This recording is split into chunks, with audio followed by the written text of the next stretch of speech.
The legendary palm-colored waves never ceases to amaze us, and it's always fascinating to see palm-coloreds go to a faraway country and claim a beach or a land as their own. The palm-coloreds we're about to see in today's video went to St. Lucia, a country in the Caribbean, where they purchased some land or rented out a hotel, and they decided to claim the beaches as one of their own as well. Now, the people were not having it, as the beaches were not up for grabs because they are public property. After seeing this, the people went straight to protest. Now, that shows that the people are also legendary and phenomenal. And if you're an indigenous person, let's say maybe from here in Africa, let's learn from these people and also see how we can be able to implement some of these ways in our own communities. Now, videos like these remind us just how it is true that palm-coloreds are indeed the true colonizers. Even after so many generations of colonization, their descendants are still emulating their ways. The locals of St. Lucia are protesting because white people are moving there, buying up property, and privatizing public beaches.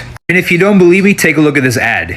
Has its own private beach that's very sandy, the waters are calm, and there's lots of water sports perfect for paddleboarding and kayaking. They have kayaking, stand-up paddleboarding, great lounge chairs, a nice sandy beach. The beach here at Calabash Cove is excellent. You have your own private area with a pier that you can have some dinners on. They have a grassy area or a sandy area, because not everybody loves getting sand on their. Now, the problem with this ad is that it states that the beaches are private when in fact it's actually public. And the locals have been protesting how these white people have been putting up signs keeping them off their own beaches. So you know what they did? They took back their own beaches. Watch.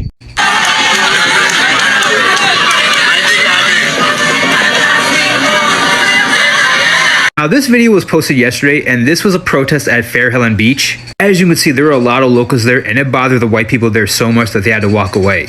So the people of St. Lucia's are protesting because white people are moving there, buying up property, privatizing the public beaches, and then posting stuff like this. Watch. It has its own private beach that's very sandy, the waters are calm, and there's lots of water sports perfect for paddleboarding and kayaking. They have kayaking, stand-up paddleboarding, great lounge chairs, a nice sandy beach. The beach here at Calabash Cove is excellent. You have your own private area with a pier that you can have some dinners on. They have a grassy area or a sandy area, because not everybody loves getting sand on their feet, so I like the grass option. You heard in that video continue to say private, right? The beaches in St. Lucia's are not private. They may seem private, but they're all public. So what the people of St. Lucia's have been protesting is white people literally putting up signs, keeping them off their own beaches. And their protest is working because this was on Fair Helen Beach. And in the video, you can see white people just be like, no, I'm out of here if there's gonna be a lot of the locals here. Also, in the video, they could be heard singing a protest song called Jack, the Beach is Mine by the Mighty Gabby, with lyrics like, Jack don't want me to bathe on my beach. And look, the beach is mine. I can bathe anytime despite what they say. I go there anyway. The people of St. Lucia did the right thing because these are the new colonizers. They're moving to these areas, pushing out the locals, and then making videos to show other white people how to do it.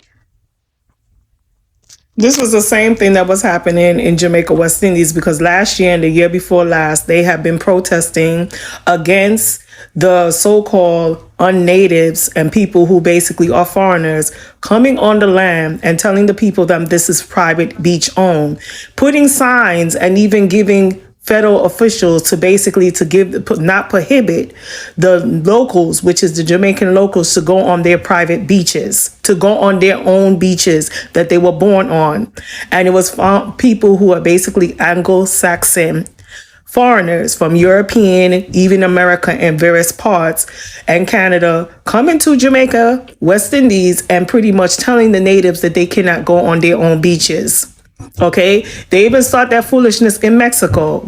I gave you a sketch where a group of Mexicans were having a live band party versus with the people that have their homes, and they claimed that they wanted the zone of the beaches to be quiet.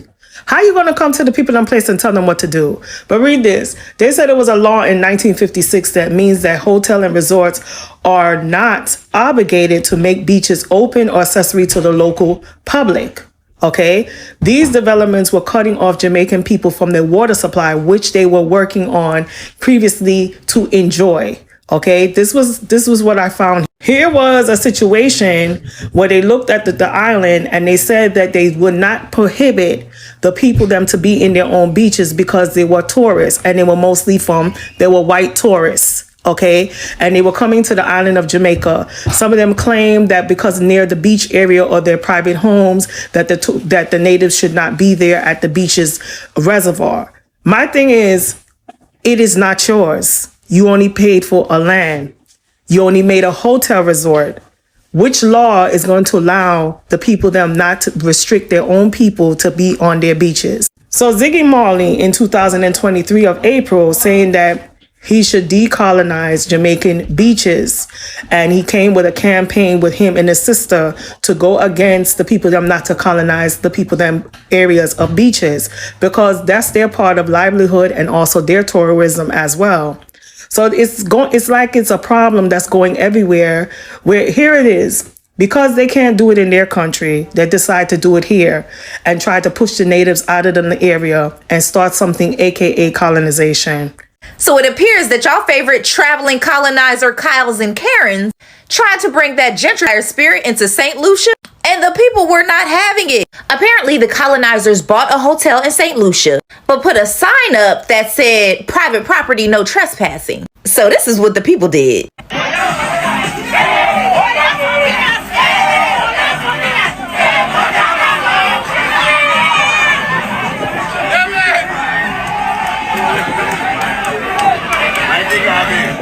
This is probably one of my favorite signs from the protest. It says colonization never had a conscience. So to the video that I did about local Jamaicans not being allowed on their own beaches, and how Westerners have complained about the seasoning and the spiciness of the food in Jamaica and Mexico, and the most recent video that I did about Sinaloa and the people complaining about the music on the beaches. This is the energy that local communities need to have. Because if you don't make your presence known, if you don't say anything or do anything, there is a domino effect that is guaranteed to happen, where these privately owned condominiums, Airbnbs, hotels are only going to cater to those folks, pushing away and whitewashing the true essence of the food, the language, the music, and the actual soul of the destination. This video shows you how exactly the communities should be reacting when it comes to taking matters into their own hands. Because in certain moments, you're not even supposed to concern any political leader or police. You're just supposed to take action by yourself. While a lot of African nations have remained marginalized and poor, and they've been taken advantage because of having such a mentality where we depend too much on political leaders to come and help us through. When in fact, these people have money that if they want, they can just corrupt the police and bribe them away, and you'll be trapped in this frenzy for a very long time. Eventually, the commotion will be over and no help will come to you. And palm coloreds have this mentality of audacity when it comes to taking advantage of marginalized communities. For example, they snatched away some artifacts from Africa, but because nobody is reacting in such a manner, those artifacts haven't been returned. And for a very long time, these people have been getting resources from African communities. They've been taking advantage, using the people and paying them less. But because as community members, we are not taking advantage of social media and creating such commotions that will drive attention to such situations, they end up having wings and feeling like nobody can touch them. But don't get me wrong, a lot of people recently have been taking to social media and to talk about these artifacts that were once stolen from Africa. But what I'm talking about is most of us are not aware of what exactly we're supposed to do concerning the problems that we're facing with palm coloreds. But these situations could have been resolved a long time ago if we could only take action. Which reminds me of the video that surfaced about a grandma that couldn't go to McDonald's when she was young with her little sister, simply because they were so afraid of palm-colored people, even when slavery was abolished. This shows you how fragile the human mind is, and how certain narratives, when repeated for a long time, can make us conform to a certain situation or notion. Trap a lion in a cage, it'll be trying to escape for weeks, for months, but there'll come a time when it will stop in the future after it's gotten used to its environment. And even when the zookeeper leaves the gate open, it won't realize that the gate was open all this while. while the zookeeper was away. This just shows you how our minds can conform to certain situations, to the point where we even fail to recognize the opportunities that we have at hand. And we should emulate such ways that our brothers and sisters from the Caribbeans are portraying, because at the same time, even God himself helps those who help themselves first, and then afterwards he comes behind and helps them as the good shepherd. Because God will not see you heading towards a ditch and then tell you that there's a ditch there. He'll use the things that are around you. The first thing that he's gonna use are your eyes, and if you cannot see, he's gonna use your friends or your family or anybody that is near you. If you're not gonna help yourself by becoming aware, you're eventually gonna fall into the ditch. And if us as marginalized communities, we're not taking matters into our own hands and realizing the power that we have to fight for ourselves,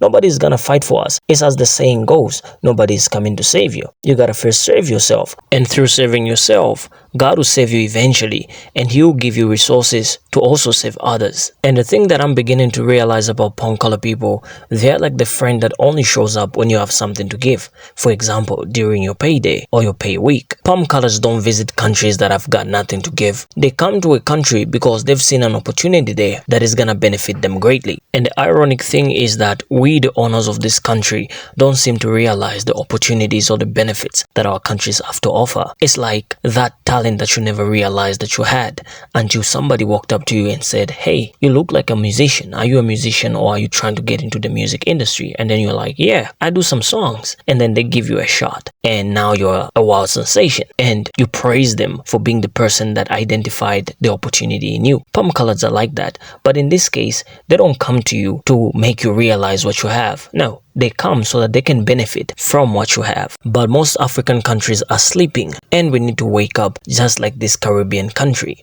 And that we've had this discussion, you gotta understand one thing. These discussions are very important for us to have, because not only do they talk about countries and communities, but they also talk about ourselves. There are some areas we need to focus on. We need to wake up and try to realize the power that we have as individuals and not just communities. And the community can only wake up if individuals wake up. We need to realize the powers that we have personally. That's when we can be encouraged to fight for our communities. Just as JF Kennedy said, don't ask, what can my country do for me? But ask, what can I do for my country? With that being said, signing off, and I'll see you in the next video. Take care, stay safe.